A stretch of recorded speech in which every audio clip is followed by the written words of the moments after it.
বন্ধুরা, monster versus স্কার king Godzilla এবং কং এর সাথে লড়াইয়ে হেরে গেলেও একা কং যখন স্কার কিং এর সঙ্গে লড়াই করছিল তখন কং এটা বুঝতে পেরে গিয়েছিল যে সমস্ত হলো আর্থের মনস্টার এই মনস্টারটিকে কেন কিং বলে থাকে। স্কার কিং এর হিপনোসিস ক্রিস্টাল থেকে দূরে এর ফিজিক্যাল স্ট্রেংথ এবং ইন্টেলিজেন্সের কাছে কিছুক্ষণের জন্য কংকেও অনেকটা দূরে বলে মনে হচ্ছিল। অর্থাৎ ওই ক্রিস্টালটি ছাড়াও স্কার কিং আসলে একটি বিশালাকার দানব অর্থাৎ মনস্টার। কিন্তু স্কার কিং এর চালাকি, বল এবং বুদ্ধিমত্তা কি মার্ভেল সিনেমাটিক ইউনিভার্সের সবুজ দৈত্য হাল্ককে কি একেবারে হারিয়ে দিতে পারবে? কারণ হাল্ক কোনো সাধারণ মনস্টার নয়, বরং সে মনস্টারদেরও অনেকটাই বড় একটি শত্রু। কিন্তু হাল্ক কি স্কার কিং এর জন্য একেবারে বিপদ হয়ে দাঁড়াতে পারবে? বন্ধুরা, এটিকেই জানবো আজকের এই ভিডিওর মাধ্যমে। বন্ধুরা, আজকের এই ভিডিওটা অনেকটাই বেশি পরিমাণে ইন্টারেস্টিং হতে চলেছে, তাই বন্ধুরা ভিডিওটিকে শেষ পর্যন্ত দেখতে ভুলবেন না। বন্ধুরা, ভিডিওটিকে শুরু করার আগে আমি আপনাদেরকে বলে দিই যে আপনারা যদি এই চ্যানেলে নতুন এসে থাকেন তাহলে চ্যানেলটাকে সাবস্ক্রাইব করবেন এবং ভিডিওটা ভালো লাগলে লাইক করতেও ভুলবেন না। সব থেকে প্রথমে স্কার কিং এর সম্বন্ধে ভালোভাবে জেনে নেওয়া যাক। বন্ধুরা, স্কার কিং হলো অন্যান্য মনস্টারকে একেবারে পীড়া দিতে থাকা অত্যাচারী এবং স্বৈরাচারী মনস্টার, যে হলো আর্থের মধ্যে সমস্ত এপ প্রজাতির উপর একেবারে রাজত্ব চালিয়ে থাকে। এবং স্কার কিং হলো আর্থের মধ্যে শাসন করার সাথে সাথে তার জন্য অনেক এপ মনস্টারের একেবারে মৃত্যু হয়ে গিয়েছিল।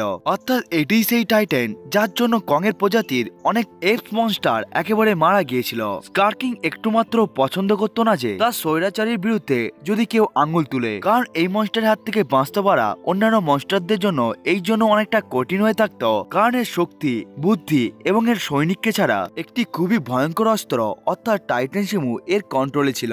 এই জন্য কোনো প্রকার মনস্টার এর সাথে লড়াই করার কথা ভাবতেই পারতো না। কিন্তু কং ভুলবশত স্কার কিং কে একেবারে রাগিয়ে দেয়। এই কারণে স্কার কিং কংকে ইনজেক্ট করার সাথে সাথে সে টাইটেন শিমুকে সমেত নিজের পুরো আর্মিকে নিয়েই পুরোভাবে পৃথিবীর সারফেসের কাছে পৌঁছে যায়। এবং স্কার কিং পৃথিবীর সারফেসের মধ্যে এই জন্য গিয়েছিল কারণ সে হলো আর্থের মতো পৃথিবীর সারফেসের মধ্যেও রাজত্ব চালিয়ে যেতে চাইছিল। কিন্তু আমরা সবাই Godzilla x Kong the new empire মুভির শেষ সিনে দেখতে পেয়েছিলাম গডজিলা, কং এবং বশীকরণ থেকে একেবারে মুক্ত হয়ে যাওয়া টাইটেন শিমু সবাই একসাথে এসে স্কার কিং কে একেবারে মেরে দেয়। এবার স্কার কিং এর ফিজিক্যাল অ্যাপিয়ারেন্সের সম্বন্ধে জেনে নেওয়া যাক। বন্ধুরা, স্কার কিং হলো লাল রঙের ওরাংগেটেড টাইপ মনস্টার, যে আসলে অতটা বেশি পরিমাণে বাল্কি অর্থাৎ মোটা না হলেও সে আসলে কয়েক ফুট বিশাল এবং এজাইল মনস্টার। এবং স্কার কিং এর হাতগুলো অনেকটাই বেশি পরিমাণে লম্বা এবং ফাংশনাল হয়ে থাকে। এই জন্য স্কার কিং নিজের লাইফ টাইমের মধ্যে কখনোই কোনো হ্যান্ড টু হ্যান্ড ব্যাটেলকে হারেনি। যেমন ভাবে কং আশেপাশের সমস্ত জিনিসকেই একেবারে হাতিয়ার বানিয়ে নিতে পারে,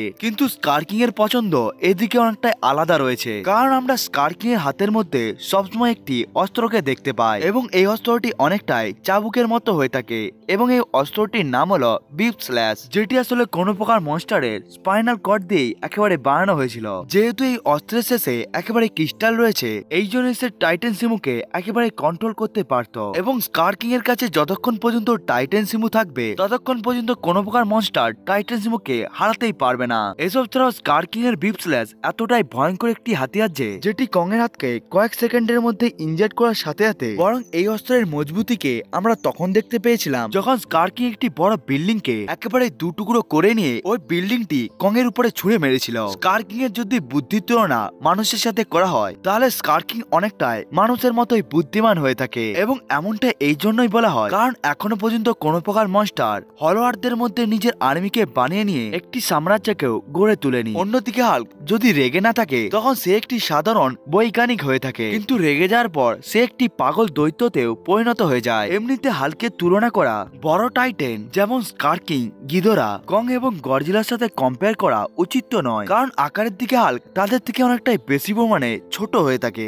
যেখানে স্কার কিং এর উচ্চতা হলো 318 ফিট, সেখানে হাল্ক শুধুমাত্র 8 ফিটই লম্বা হয়ে থাকে। অর্থাৎ আকারের দিকে স্কার কিং হলো একটি বিশালাকার হাতি এবং হাল্ক হলো একটি ছোট খরগোশ। কিন্তু যখন কথা হয় স্ট্রেংথের সম্বন্ধে তখন হাল্ক হলো একটি পাওয়ার হাউস। এই জন্য এই কম্পারিজনটা যদি আকারে না হয়ে কোনো লড়াইকে একেবারে জেতার হয়ে থাকে তাহলে হাল্ক স্কার কিং এর বিরুদ্ধে একটি পারফেক্ট অপোনেন্ট। কারণ এটা আমাদেরকে বলা উচিত নয় যে হাল্ক কোনো প্রকার মনস্টারকে হাল্ককে একটু মাত্র ভয় পায়নি, শুধুমাত্র থ্যানোসকে ছেড়ে। এবং এই কারণে হাল্ক 1000 ফিট লম্বা হওয়া শার্টারের উপরেও একেবারে অ্যাটাক করতে ভয় পায়নি। এমনকি আকার এবং স্ট্রেংথের দিকে শার্টারের থেকে অনেকটাই বেশি পরিমাণে দুর্বল হলো স্কারকিং। এবং মনে করা হয় লড়াই হওয়ার কোনো না কোনো কারণ হয়েই থাকে। কিন্তু হাল্ক যদি নিজের সামনে কোনো একটি বড় জীবকে একেবারে দেখতে পেয়ে যায়, তখনই সে ওই সমস্ত মনস্টারদের সাথে একেবারে লড়াই করতে শুরু করে দেয়। যেমন ভাবে সে শার্টার এবং লিভাইথান আর্মির সাথে লড়াই করার জন্য অনেকটাই বেশি পরিমাণে উৎসুক হয়ে গিয়েছিল। এই কারণে যদি হাল্ক নিজের সামনে স্কারকিংকে দেখতে পেয়ে যায়, তখন সে আসলে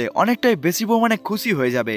বন্ধুরা, হাল্কের স্ট্রেংথের নমুনাকে অনেকবারই গড অফ থান্ডার থরও দেখেছিল। এমনকি হাল্কের একটি মাত্র হাতকে আটকানোর জন্য থরকে একেবারেই তার দুটো হাতকে ব্যবহার করতে হয়েছিল। কিন্তু থর এই হাতের সাহায্যেই স্টার রিয়েক্টরকেও একেবারে চালু করে দিয়েছিল। হাল্কের শুধুমাত্র একটি পাঞ্চের মধ্যেই এতটা শক্তি রয়েছে যে সাইতামার স্ট্রেংথকে ম্যাচ করতে না পারলেও সে একটি বিশালাকার লিভাইথন মনস্টারকেই একেবারে শেষ করে দিয়েছিল। অন্যদিকে এই সমস্ত লিভাইথন মনস্টারগুলো আকারে 436 ফিট লম্বা একটি বিশালাকার দানব ছিল। হাল্ক নিজের অপোনেন্ট গুলোকে রুথলেস ভাবে ততক্ষণ পর্যন্ত মারতে থাকে যতক্ষণ না পর্যন্ত হাল্কের মাথা একেবারে ঠান্ডা না হয়ে যায়, অথবা তার অপোনেন্ট যতক্ষণ না পর্যন্ত মারা যাচ্ছে। হাল্কের শক্তিশালী পাঞ্চের জন্য থর এবং আল্টনের মতো শক্তিশালী যোদ্ধাও একেবারে উড়ে চলে গিয়েছিল। বন্ধুরা, হাল্ক অনেকটাই বেশি পরিমাণে শক্তিশালী হওয়ার সাথে সাথে তার কাছে কোনো প্রকার আর্মার না থাকার পরেও সে একটি খুবই ডিউরেবল একটি ক্যারেক্টার। এই জন্য এর উপরে গুলি দিয়ে অ্যাটাক করা হোক, বা থর এবং হাল্ক ব্লাস্টারের শক্তিশালী পাঞ্চ হোক, বা শার্টারের শক্তিশালী আগুনই হোক, বা ফেন্ডিকুলপের শক্তিশালী বাইট, হাল্ক এই সমস্ত মনস্টারদের অ্যাটাক গুলোকেও অতি সহজেই সহ্য করে নিতে পেরেছিল। এমনকি হাল্ক যতটা বেশি পরিমাণে রেগে যায়, তখন তার শক্তি এবং মজবুতি আরো বেশি পরিমাণে বেড়ে যায়। এবার যদি আমরা ইন্টেলিজেন্সের কথা বলে থাকি, তাহলে হাল্কের কাছে ততক্ষণ পর্যন্ত ইন্টেলিজেন্স থাকে না যতক্ষণ পর্যন্ত হাল্ক নিজের হাল্ক ফর্মে থাকে। কিন্তু হাল্ক এটাকে জানে যে তার সামনের অপোনেন্টকে কিভাবে হারাতে হবে। এই মনস্টারের এজিলিটি, স্ট্রেংথ এবং স্ট্যামিনা এবং এর রাগ কোনো প্রকার মনস্টারকেই এর বিরুদ্ধে জিততে দেয় না।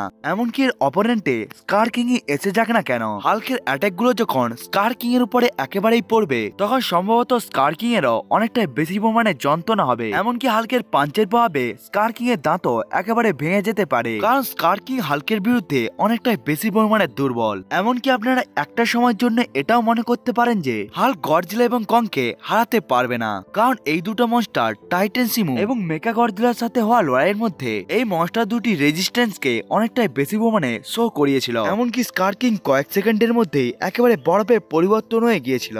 কিন্তু স্কারকিং এর বিপ স্ল্যাশ, এজিলিটি এবং তার স্পিড এই লড়াইয়ের মধ্যে স্কারকিংকে অনেকটাই বেশি পরিমাণে অ্যাডভান্টেজ দিবে। কিন্তু একটি দুর্বল শরীরের সাথে এই সমস্ত জিনিসগুলো একেবারে বেকার হয়ে যায়। হাল্কের বিরুদ্ধে স্কারকিং এর বিশাল শরীর এবং হাল্কের ছোট আকার স্কারকিং এর উপরেই অনেকটাই বেশি পরিমাণে ভারী পড়বে, কারণ হাল্কও অনেকটাই বেশি পরিমাণে এজাইল হয়ে থাকে। এই জন্য হাল্ক স্কারকিং এর অ্যাটাক গুলোকে অতি সহজে ডজ করে নিতেও পারবে। এমনকি হাল্ক স্কারকিং এর শরীরের যে কোনো জায়গায় একেবারে ঝুলে পড়ে সে স্কারকিং কে অনেকটাই বেশি পরিমাণে ড্যামেজও দিতে পারবে। এমনকি স্কারকিং এর বিশাল আকার শরীরের জন্য সে হাল্কের অ্যাটাক গুলো থেকে নিজেকে বাঁচাতে পারবে না। এমনকি স্কারকিং এর বিপস্লেস যদি হাল্কের উপরে লেগেও যায়, তখন হাল্ক অনেকটাই বেশি পরিমাণে অ্যাগ্রেসিভ হয়ে যাবে এবং হাল্কের অ্যাটাক ততক্ষণ পর্যন্তই চলতে থাকবে যতক্ষণ না পর্যন্ত স্কারকিং ওই লড়াইকে না হার মানছে। বন্ধুরা, তাই আমার মতে কখনো যদি স্কারকিং এর সাথে হাল্কের লড়াই হয়, তখন ওই লড়াইকে একেবারে হাল্কই জিতে যাবে। বন্ধুরা, এটা তো ছিল আমার ওপিনিয়ন। বন্ধুরা, আপনাদের কি মনে হয় স্কারকিং ভার্সেস হাল্কের এই লড়াইকে কে জিতবে, সেটিকে আপনারা কমেন্ট করে বলতে ভুলবেন না। বন্ধুরা, আজকের এই ভিডিওটা আপনাদেরকে কেমন লাগলো সেটিকেও আপনারা কমেন্ট করে বলতে ভুলবেন না। বন্ধুরা, আজকের এই ভিডিওটা এতটা পর্যন্তই। দেখা হচ্ছে অন্য একটি ভিডিওতে, ততক্ষণের জন্য বাই বাই।